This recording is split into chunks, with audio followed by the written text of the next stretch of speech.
Setelah Nabi Musa dan Nabi Harun wafat, kaum Bani Israel dipimpin oleh Yusya. Yusya merupakan pengikut Nabi Musa dan Nabi Harun yang taat. Semasa hidupnya, ia berusaha untuk meneruskan ajaran nabinya. Namun, setelah Yusya wafat, kaum Bani Israel kembali pada kesesatan. Di tengah-tengah kaum yang sesat, Allah mengutus Nabi Samuel. Di masa kepemimpinan Nabi Samuel, kaum Bani Israel berhasil disatukan. Perbudakan, pemerasan, dan penindasan sudah jauh berkurang. Nabi Samuel lantas mengangkat Talut menjadi seorang raja. Talut adalah seorang pemuda yang taat beribadah sesuai ajaran Nabi Musa. Setelah diangkat menjadi raja, Talut menghimpun kekuatan Bani Israel. Ia menyerukan kepada rakyatnya untuk bergabung menjadi prajurit kerajaan. Seruan Raja Talut sampai di kota Bethlehem, tempat tinggal Daud kecil. Daud kemudian bergabung sebagai prajurit Bani Israel. Saat itu, usia Daud masih belasan tahun, dan senjata andalannya hanyalah ketapel yang biasa ia gunakan untuk menggembala domba. Sesungguhnya, Daud masih keturunan Nabi Yakub.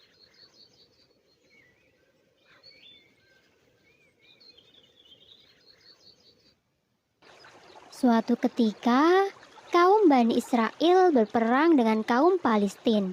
Sebelum berangkat ke medan tempur, Raja Talut berpesan, jika nanti menemui sungai, janganlah meminum airnya.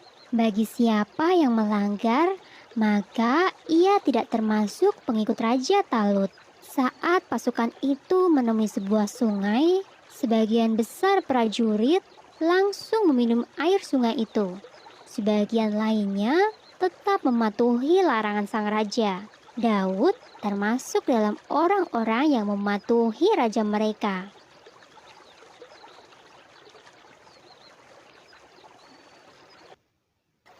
Saat mereka menyeberangi sungai, orang-orang yang telah meminum air sungai itu langsung melemah dan patah semangat. Sedangkan mereka yang menuruti perintah raja tetap bersemangat tinggi dan siap untuk berperang.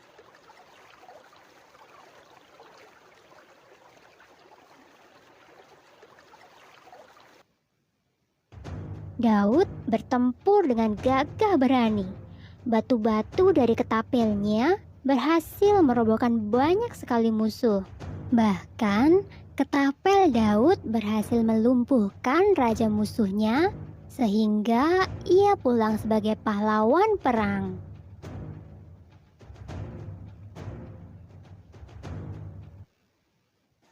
Atas keberhasilannya mengalahkan raja musuh, Daud diangkat sebagai panglima perang meskipun ia masih kecil. Seiring waktu, Daud semakin populer di kalangan kaum Bani Israel. Hal ini sempat membuat Raja Talut membenci Daud dan berniat untuk mencelakakan Daud. Ia takut jika Daud merebut tahtanya.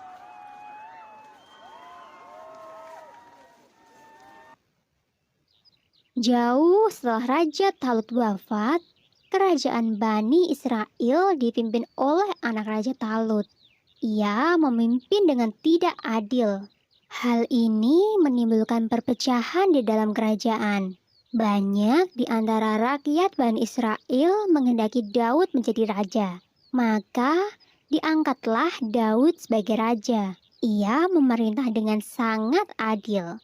Sifat Daud yang santun semakin membuat rakyat menyukainya.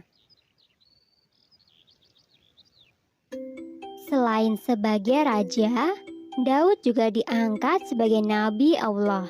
Nabi Daud diberi banyak mukjizat oleh Allah.